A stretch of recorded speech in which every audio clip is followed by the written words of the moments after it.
In my mind, it's a question between either winning all or winning a very, very big chunk of an enormous pie.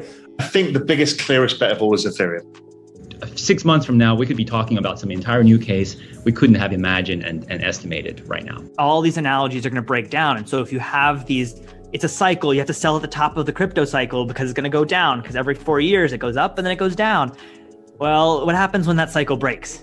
I think it's, in either case, it's an incredible long-term hold. The question is how incredible, what varying degree of incredible. If you could only own one asset over the next 12 months, what would it be? It'd be Ethereum.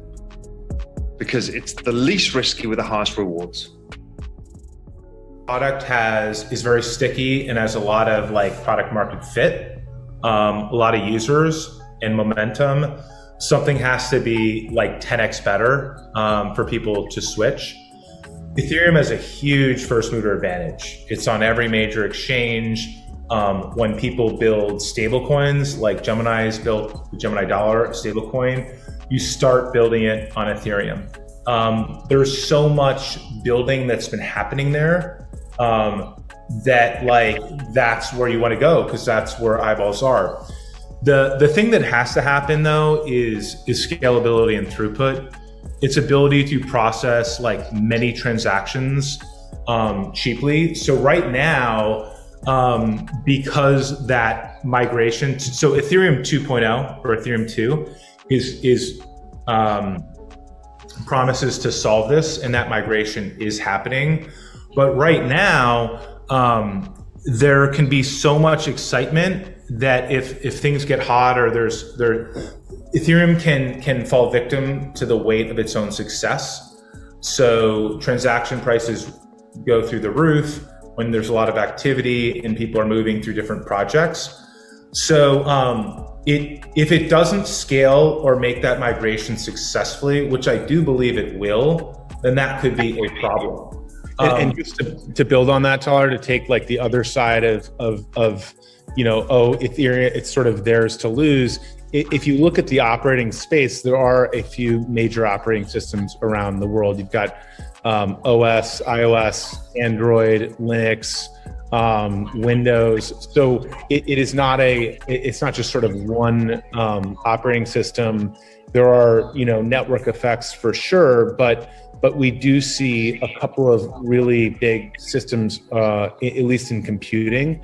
And so it is possible that some newer layer one protocol says, hey, we're going to start at proof of stake. We're going to make a better smart contract language. It's easier to program, more secure. I think Tezos is an example of a project that launched with these things from day one. It hasn't had the same uptake, at least yet, as Ethereum. Maybe Solana's up there as well. I'm not as familiar with that project, but I think that there's going to be opportunities for other people to enter the race with potentially a 10x better project. But I think in my mind, it's a question between either winning all or winning a very, very big chunk of an enormous pie. I think it's, in either case, it's an incredible long-term hold. The question is how incredible, what varying degree of incredible. Right, 5,000, 5 to 10 feels like a reasonable range towards year end. And I guess if we're currently at Ethereum's maybe 50% market cap of Bitcoin, and we think Bitcoin's a 10x from here, I see no reason to believe that Ethereum isn't at least a 10x sort of lockstep. Right. And maybe quite frankly, a lot more, to my previous comments about how do you put a bound on this type of innovation and creativity?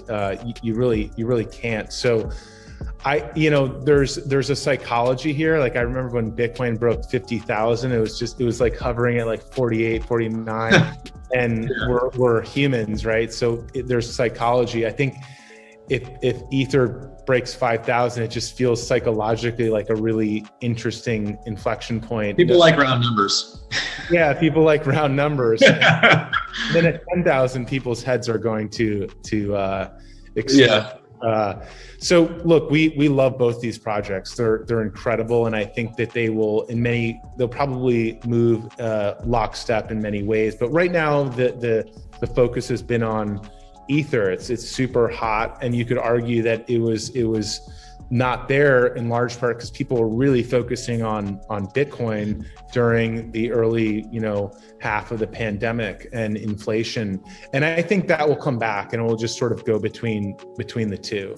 I think the biggest, clearest bet of all is Ethereum. If you say, if you could only own one asset over the next 12 months, what would it be? It'd be Ethereum. Because it's the least risky with the highest rewards. Because of the massive changes happening. I understand there's risk that they may not go through in the format people think, and there's some other, questions being asked, and that's all fine and good. But I think probability is that you're going to end up with a reduced supply, massively increasing network usage, interconnectiveness of that network, and then you're going to go to proof of stake as well, which gets rid of the green argument. I think you're going to see institutional investment in the space. So I think ETH is the single bet that there is right now. Just trades like shit right now, so it needs to get some traction. But it feels like we're in for the double pump, the 2013 repeat. I think this cycle extends somewhat, so I'll give it the next 12 months. And for ETH? At a minimum 20,000.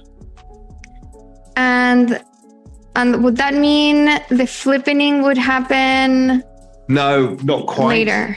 Yeah, not quite. I don't think the flippening happens this time around. I think it happens maybe over time. So let's see, but it could do.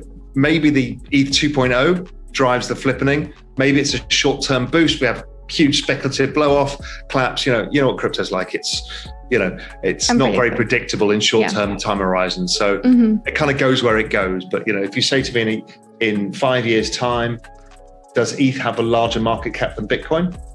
Probably. In 10 years' time, I have no idea.